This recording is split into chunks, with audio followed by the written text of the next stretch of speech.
Meeting is called to order. May we have a roll call, please, Natalie? Chairperson Phil Goldstein. Here. Vice Chairperson Marty Jost. Here. Commissioner Lisa Bard. Here. Commissioner Eric Westland. Commissioner Christina Bickley. Here. Alternate Robert Oxmacher. Alternate Tom Wood. Very good. Commissioners, staff, any amendments to the agenda? Hearing none. Administrative determination of alternate voting. Everybody is present and accounted for. Right? Right, correct. Thank you. Our alternate that is here tonight will not vote. Public comment, open and close public comment. I presume there's nobody here to offer any public comment, and during the general public comment session, the consent agenda, excuse me, I have a cough drop in my mouth, not very professional. Consent agenda consists only of the approval of the July 20th, 2021 meeting minutes. Commissioners, any additions or corrections to the minutes?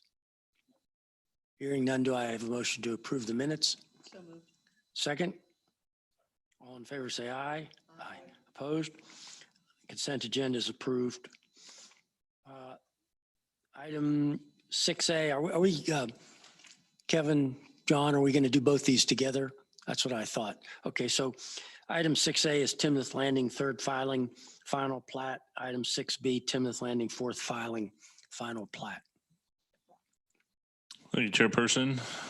As I get this up and going.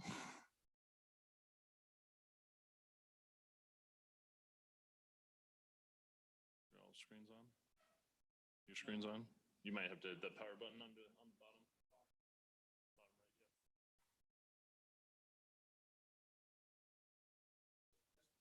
You good?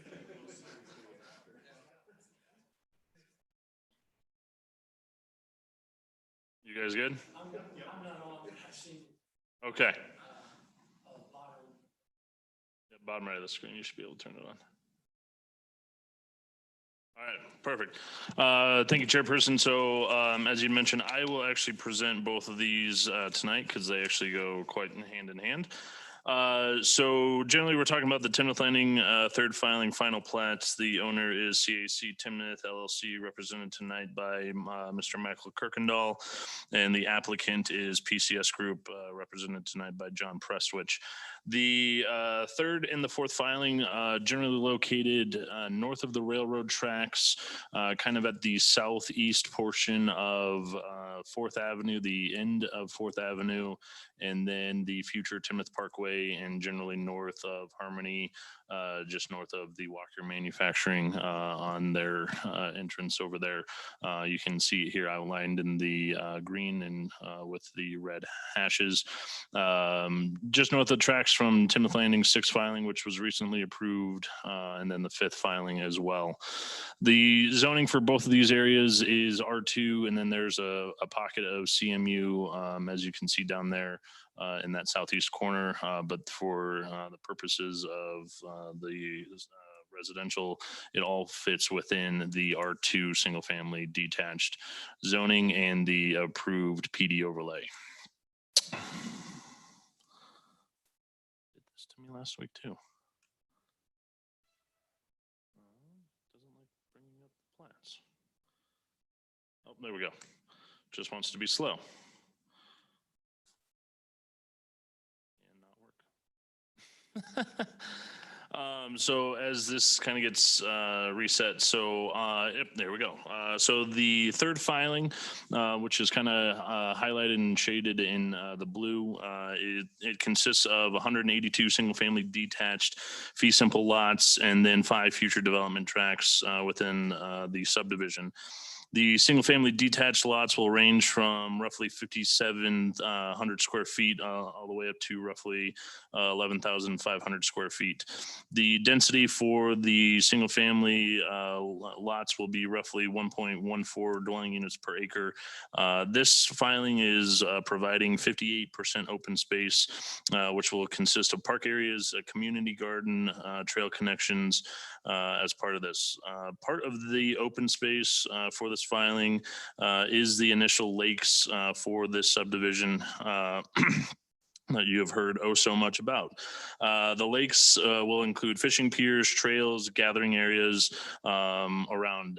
From this graphic, the lakes are the kind of that northeast portion. Then it also kind of gets down to the southeast of the subdivision. Those are the lakes for this subdivision.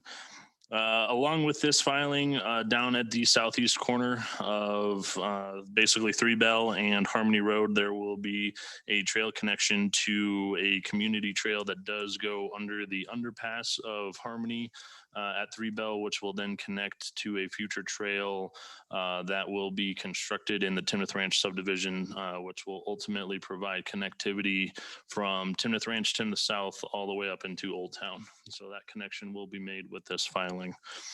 The next filing, which is filing 4. So this is now kind of what I'm going to call the infill of filing 3. The lots of filing 3 are to the south, and then the lakes are to the north.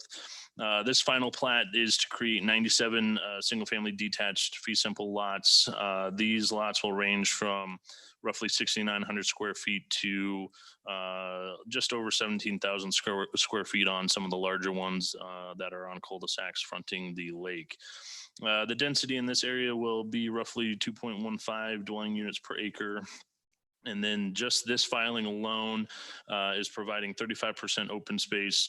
Part of that will be for a future neighborhood and or community park, and then a clubhouse area for the lakes as well.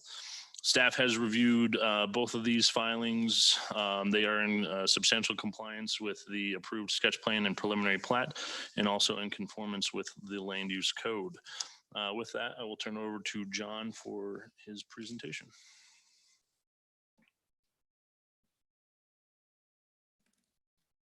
Good evening, John Prestwich. First off, thanks for taking time out this evening to hear about this final plat proposal. Our address is 200 Calumet Street, Denver, Colorado, 80223. And as you guys probably have heard plenty of times, we're the planners and landscape architects for the Timnath Lakes community. I always want to thank Kevin, all the staff for helping us get here. This final plat has been kind of a long time coming. The preliminary plat was approved quite a number of years ago. So I always want to acknowledge the team members that help us get here and help with the creation of this great community. So this slide, again, this depicts the existing sketch plan for the Timnath Lakes community. The red dashed line is highlighting the filing 3 area, and the gold line is highlighting the filing 4 area, similar to what Kevin showed you. Again, this area and layout is consistent with the preliminary plat that was approved several years ago. And really the reason we didn't pursue this area first was as we were getting into the final construction documents for a good portion of the community, it was just a lot more practical to start working on the south and west, the other side of the tracks, essentially the stuff that you guys have seen over the last year or so. Here's the same area. It's really just the illustrative site plan depicting filing 3 and 4. The surrounding areas of the community are screened back really to highlight what we're focusing on this evening. As Kevin pointed out, filing 3 includes 182 single-family detached lots, and filing 4 includes 97 single-family detached lots. Of course, this also includes the lakes with the fishing piers, trails, gathering areas. There's a park that we're calling the Grove on the far west side of the community, and then the future park and future community center as well. So you may remember some of these images from previous presentations, but again, We've built sort of a detailed computer model of the community. This view is from the primary entry off of Harmony Road. Looking across the parks, you actually start to see parts of filings 3 and 4 in the background of the image. This view is looking across the lake over the future recreation site. Again, the recreation site will be part of a future submittal, but you can see some of the homes in filing 4 adjacent to the lake. As well, you start to see the trail that goes all the way around the lake. This is actually from the north side of the lake looking across again towards the homes in filing 4. So you get kind of a sense of, sort of the length of the lake and the width of it. This is a similar view, actually more from the west and up in the air, but again, looking over filings 3 and 4, again with the homes in filing 4 adjacent to the lake, and again with the trails surrounding the area as well. And then again, this is the park that I mentioned in filing 3 in the southwest corner. It includes that unique shade shelter that'll be used throughout the community, as well as a multi-purpose turf area, playground equipment, and the community gardens, which actually you can see, same area, you just up in the air a little bit better. So you can see the community gardens basically in the center of the screen there. Again, the multi-purpose turf area, the shade shelter, the playground area. And then in the background is actually filing 6, the townhomes that we just were here very recently on. So really to wrap up, these proposals are consistent with the approved sketch and preliminary plans. The proposals have been reviewed thoroughly by the town staff and referral agencies, and staff has recommended approval. Thank you for your time as always, and we're happy to answer questions. Thanks, John. Just why don't you stay up there? Nobody here for public hearing. We'll open and close public hearing on both, if that's acceptable. Yep. Commissioners, questions for John?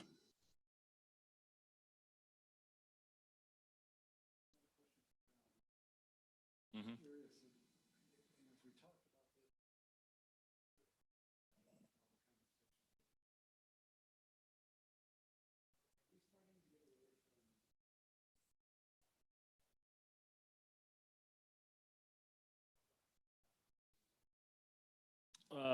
Not necessarily. It's not a requirement in our code to do that.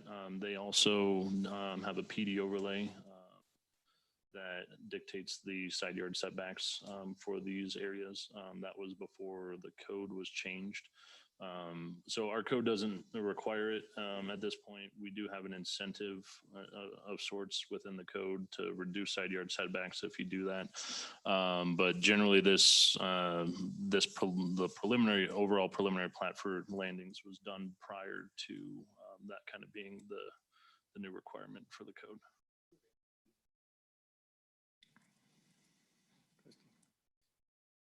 John, has anything significant or otherwise changed from the preliminary plat? It has been a while, although the It terrific has, renderings look great. Oh, thanks. No, nothing. I mean, the lotting is the same. I think we worked through some additional landscape buffers and things like that as we moved from preliminary to final, just adding more detail basically. But the layout, everything's the same. Your price points, I presume, and I'm trying to recall from all those years ago, your price point increases somewhat as you get closer to the lake and farther east. For sure. Yes. Yeah, for sure. Those will be relatively expensive homes, but as you remember, we're really trying to have a diverse community. So in some of the earlier filings that you've seen, those will be some of the lower priced homes, but they still have access to all of those great amenities that we're building. The homes right on the lakes will be relatively expensive. I mean, they've got water views, relatively unusual in Colorado to have that. Great access to the trails, great access to the rec center and parks. So for sure. But everybody in the community has access to those. Absolutely. Can you guys turn on your mic? Sorry. As I recall, this is neither here nor there, but just to educate those who weren't here then, the lakes came about as I guess best way to put it is a creative way to deal with water issues that were on the property. Does that's perhaps a layman's way of explaining it, but is that, No, that's fair. We had low groundwater on certain portions of the property, so we knew we needed to raise certain portions of the property. And since we knew we had relatively low groundwater, we thought, what a great amenity to create, sort of a centralized lake feature and really make that the focus of the community. So it really kind of worked out. Michael spent 4 years in water court or thereabouts, making it work out, but conceptually that was the idea. and then is all this raw water used then for the irrigation on common areas and on those, the paired homes and the townhouses and such? Yeah, so Michael Kirkendall with CAC Timnath, the developer. So unfortunately, no. The I guess logical thing would be, okay, we have these lakes, we're exposing this groundwater. You would think that you could use it throughout the community. We had originally applied for that in the water court case itself, and a lot of the objectors came back and said, hey, we want you to go through the water district to get that water. So unfortunately, the entire water court case surrounded, it encompassed really digging a void in order for the water to rush into that void, and then that will dewater the rest of the site. And so we have to keep the water in there. Storm water will pass through it into the T-Rock as it historically has, but there can be no consumptive use of the water. And one other clarification I would make, just in terms of access to these amenities that you guys have seen today, the parks, the trails, it's not just open to the community, it's open to the entire community of Timnath. So the lakes are a public feature, all the trails are fully public, as will be the clubhouse, rec center, and all of those items as well. So it's really an amenity for the entire town of Timnath.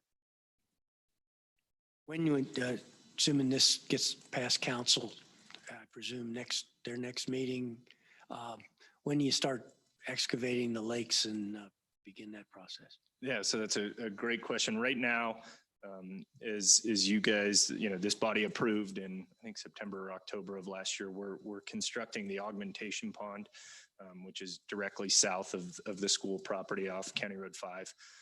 There are a couple of sequential steps that we have to hit.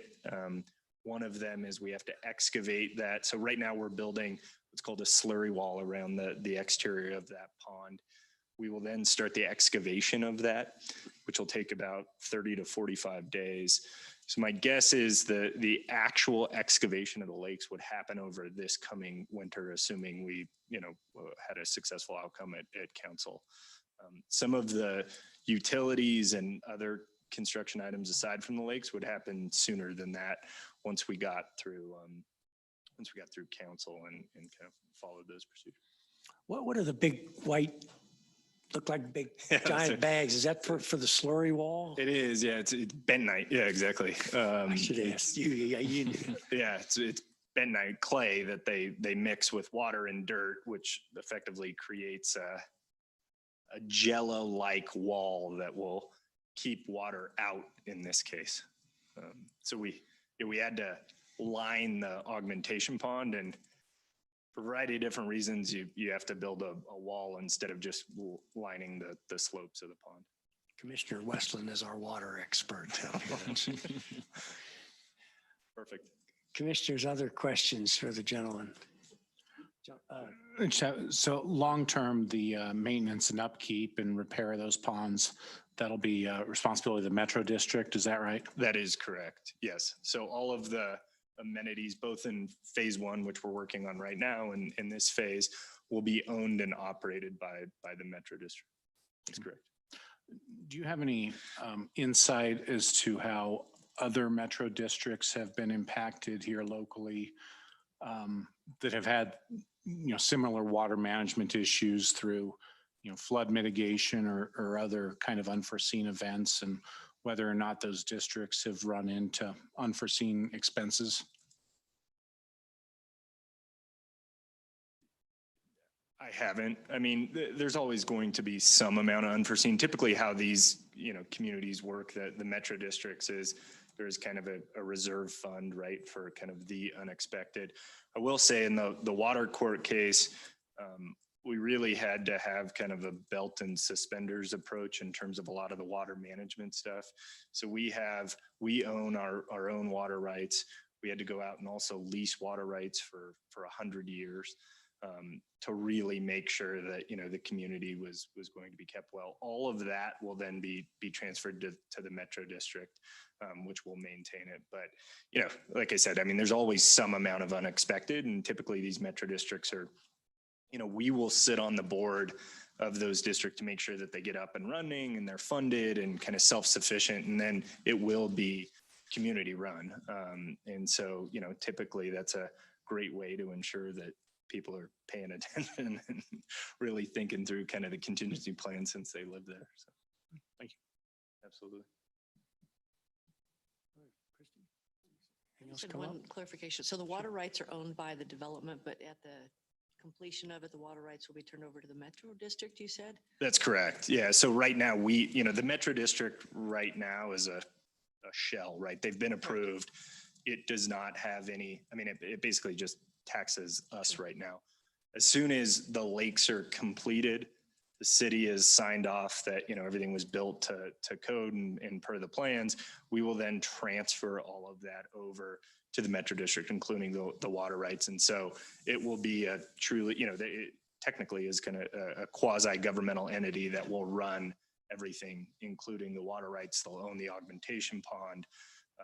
And, we will no longer have a equity stake in any of the. What water source are the water rights coming from? It's actually the Lake Canal Company.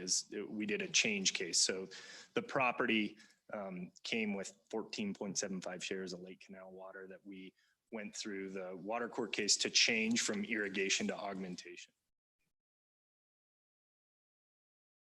Anything else? Marty? Okay. With that, we'll take item 6A first. Do I have a motion to approve business item 6A, Timnath Landing, third filing, final plat? So moved. Second? Second. All in favor, say aye. Aye. Opposed? Motion carries 5-0. Item 6B, Timnath Landing, fourth filing, final plat. Do I have a motion to approve? Second? Second. All in favor, say aye. Aye. Opposed? Motion carries 5-0. Gentlemen, congratulations. Moving Thank you very forward. much. Our commission reports. Commissioners, anything? I have nothing other than commending staff and staff certainly and our planners. I mean, our event planners. The ice cream social the other night was just terrific. I know Christy was there, maybe somebody else was there. I just thought it had something for everybody. So please pass along my compliments. I thought that was the best event ever. Great band. Will do. Thanks. Kevin, Natalie, anything? I'm good. Okay. Ron's not here. Aaron's not here. With that, do I have a motion to adjourn?